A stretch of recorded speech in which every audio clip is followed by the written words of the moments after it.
¿Por qué nunca te metes en la industria farmacéutica? ¿Vos decís? La fortuna de la familia Bagó se duplicó en los últimos años, de 600 a 1.300 millones de dólares. Los hermanos Juan Carlos y Sebastián heredaron el negocio que su padre fundó en la década del 30. Y como toda segunda generación, lo multiplicaron hasta llevarlo a destinos insólitos. El grupo Bagó tiene 10 plantas y opera en más de 50 países. No solo está en mercados de la región como Brasil, México, Paraguay y Uruguay. También tiene negocios en Sri Lanka, Pakistán, exporta a China, Sudáfrica y varios lugares más. Ellos construyeron un imperio con un perfil súper bajo, aunque muy ligado al lobby a través de varios organismos clave. ¿Cómo empezó? ¿Qué negocios tiene? Bueno, todo eso lo vamos a ver acá. Hola, mi nombre es Javier Ledesma, esto es Secretos Millonarios y hoy vamos a ver quiénes son los hermanos Bagó. ¡Vamos!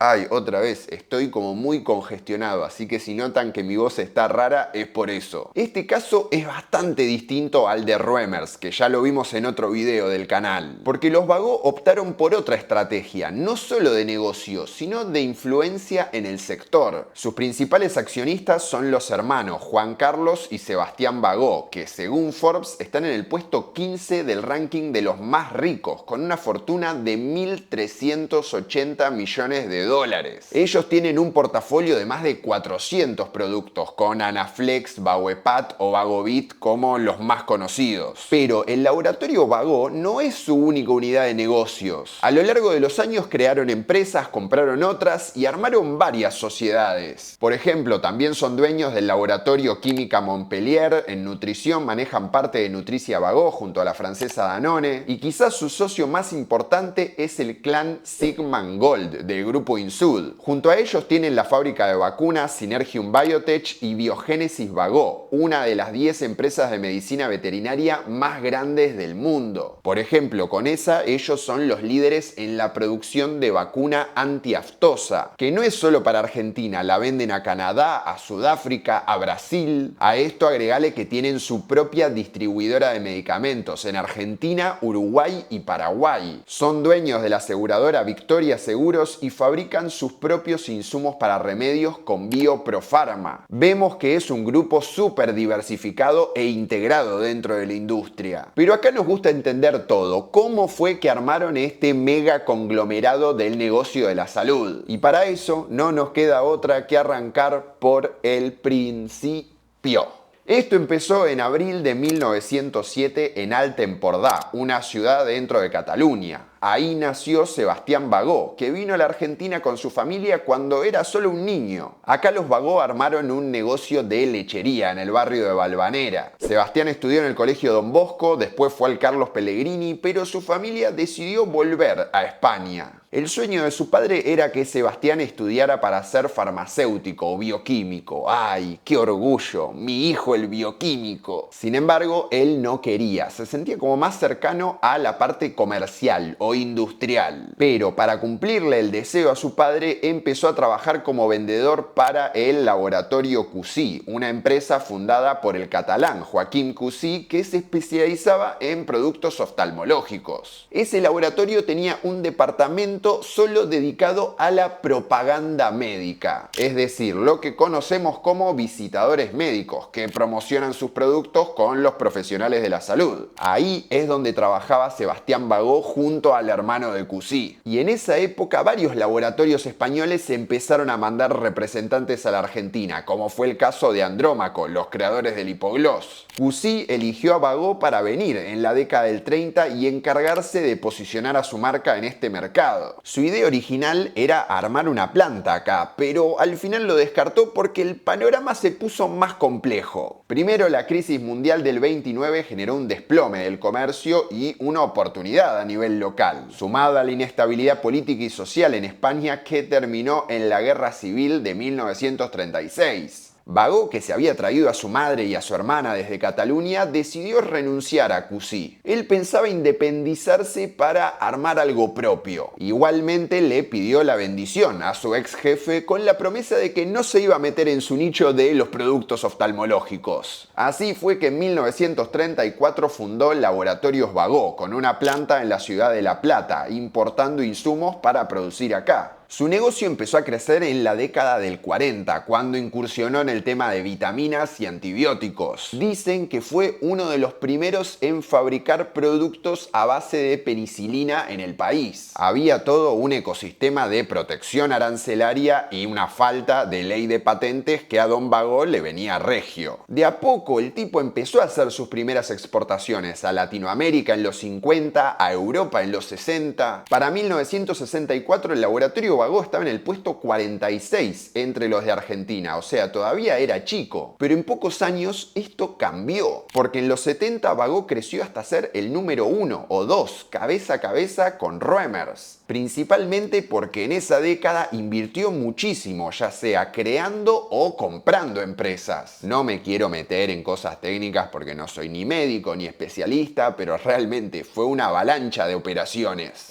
Operaciones, no sé si la agarraron, Dios, ¿para qué lo explico? En el 71 fundó lo que hoy es Bioprofarma, una planta farmoquímica en Citibel para producir insumos y ser su propio proveedor. Al otro año creó Bagó Sanidad Animal, que en el 79 lo fusionó con San Jorge, otro especialista en medicina veterinaria. En el 77 compró Profarma en Chile y empezó un raíz de filiales en toda la región. Más tarde, en el 78, armó su distribuidora, Disprofarma, que hoy sigue siendo una de las más importantes del mercado. Y a eso sumale las adquisiciones de otros laboratorios locales para ir ganando cuota de mercado, como Andreu en el 74 o Montpellier en el 76. Para los 90 Bagó ya era un grupo súper consolidado en América Latina. Tenía operaciones en Perú, Ecuador, Paraguay, Uruguay, México, en Cuba, Costa Rica y varios países más. El tema es que en esa época el liderazgo había cambiado. Sebastián, el fundador, empezó a involucrar a sus dos hijos y les dejó todo el negocio antes de su muerte en 1982. Ahora bien, conozcamos un poco más a estos chicos.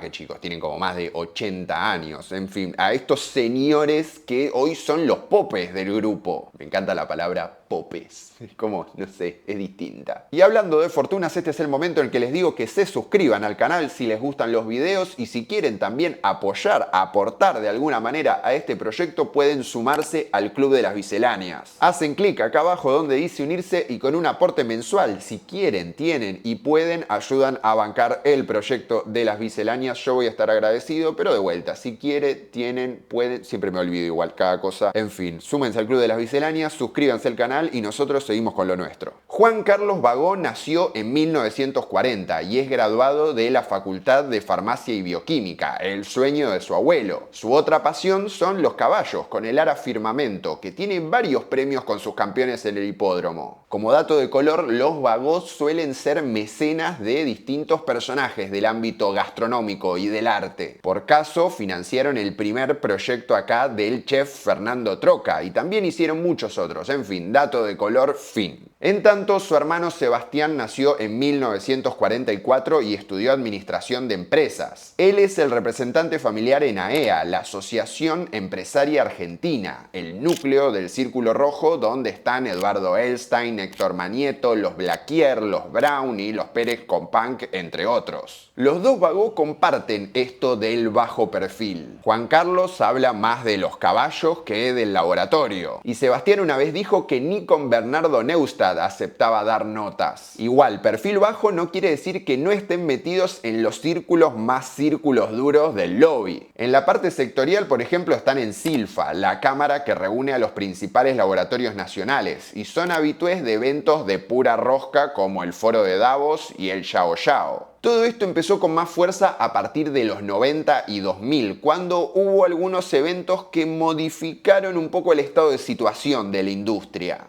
En 1995 se sancionó la ley de patentes, que pasaría a estar en vigencia a partir de 2003. Así que Bagó empezó a hacer alianzas con otras multinacionales para poder vender sus medicamentos protegidos acá. Para el 98 ya tenían 24 de estos acuerdos con, no sé, Pfizer, AstraZeneca, solo por nombrar algunos. Para que se den una idea, en 1999 el grupo facturaba 585 millones de dólares y el laboratorio Bagó como independiente solo representaba un 37%, lo que te muestra todos los otros negocios que tenían. A partir de 2000 y con la crisis económica ahí tocando la puerta, ellos apostaron por otra pata, que es la exportación. Entre la ley de patentes, la caída de consumo y la devaluación, vieron con buenos ojos los mercados externos. Al principio mandaron medicamentos a granel a China, más tarde productos terminados a Malasia, Pakistán, Myanmar, todos mercados bastante poco convencionales. Ahora que la ley de patentes estaba vigente, los Bagó decían: "Ey, que ahora las multis se acuerden que nosotros los defendimos en su momento. En vez de chorearles los medicamentos y copiárselos, hicimos acuerdos. Un poco de memoria". A esto se le agregó la conocida Ley de Genéricos en 2002. Ellos eran críticos de esta ley, aseguraban que iba a caer la calidad de los productos y que iba a haber menos inversión. Esta legislación indicaba que los médicos ahora en las recetas no tenían que poner la marca, sino el nombre de la droga. Y eso hizo florecer el negocio de las farmacias low cost, como es el caso de Doctor Ahorro, que lo conté en este video y hace poco cerró todos sus locales. Por eso los Bagó dieron un paso más en esta campaña de internacionalización. No solo hay que exportar, tenemos que plantar bandera más allá de la región. Entre 2004 y 2009 abrieron una subsidiaria en Sri Lanka y armaron un joint venture para tener su propia fábrica en Pakistán. La idea era establecerse para desde ahí exportar a todos los otros mercados de África, Asia, lo que sea. El caso de Pakistán es particular porque ellos no fueron solos, sino que se asociaron